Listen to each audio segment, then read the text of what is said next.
apa yang telah terjadi. Asep berbicara kepada kamera, berkata, ini kini telah menjadi kasus pembunuhan.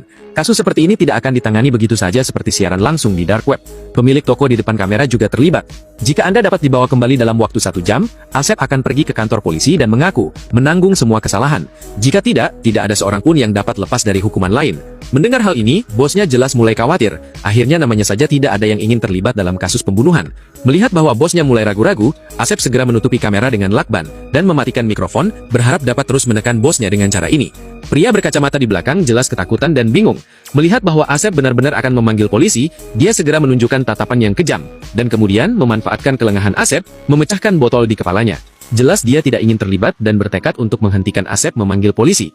Tepat ketika dia sedang mempersiapkan langkah selanjutnya, warga sipil yang sudah lama meninggal itu tiba-tiba bangkit, membuat Sian benar-benar bingung. Ternyata ini semua adalah rencana yang diatur dengan hati-hati oleh Asep dan warga sipil itu, untuk menipu bos agar mengembalikan pacarnya. Namun mereka tidak menyangka bahwa Sian akan sekejam itu, bahkan menyerang mereka demi keinginan egois sendiri. Marah karena teman yang tidak tahu malu seperti itu, Asep menjatuhkan Sian ke lantai dan memukulinya habis-habisan.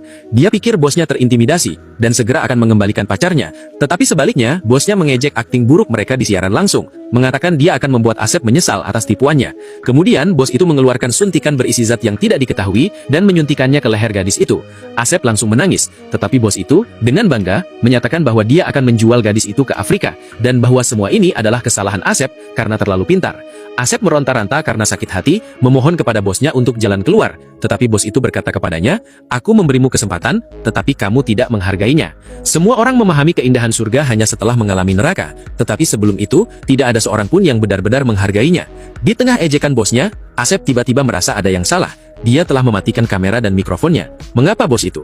Dia telah mengetahui rencana mereka. Mengingat semua yang terjadi baru saja, dia yakin dia tidak membocorkan apapun. Tiba-tiba pandangannya tertuju pada jam alarm yang diberikan pacarnya. Jam itu berisi kamera tersembunyi. Bosnya mengawasi setiap gerak-geriknya. Melihat bahwa Asep menyadari ada yang salah, gadis itu pun duduk di sofa. Ternyata seluruh kejadian ini diatur oleh dia dan bosnya. Mulai dari dibius sampai direkam, semuanya adalah sandiwara yang keduanya mainkan. Tujuan mereka adalah untuk menunjukkan kepada mereka yang menikmati menonton siaran dark web, betapa putus asanya jika hal seperti itu terjadi pada mereka. Banyak korban, alasan para penonton ini mengalami trauma berat adalah karena donasi dan tuntutan mesum dari penonton. Sementara itu, para penonton, yang tampaknya menikmati diri mereka, tidak pernah mempertimbangkan untuk menghubungi polisi. Pemiliknya sendiri telah kehilangan istri tercintanya karena hal ini, dan foto itu adalah foto anak yang belum lahir. Ia menganggap semua penonton sebagai komplis dalang memperai, memaksa mereka untuk mengungkap melalui siaran langsung. Ia percaya bahwa saat mereka menonton dark web, pemiliknya telah menanam virus di komputer mereka untuk mendapatkan informasi pribadi mereka, dan tindakan mereka akan dipublikasikan sehingga mencegah mereka yang bersembunyi di balik keyboard.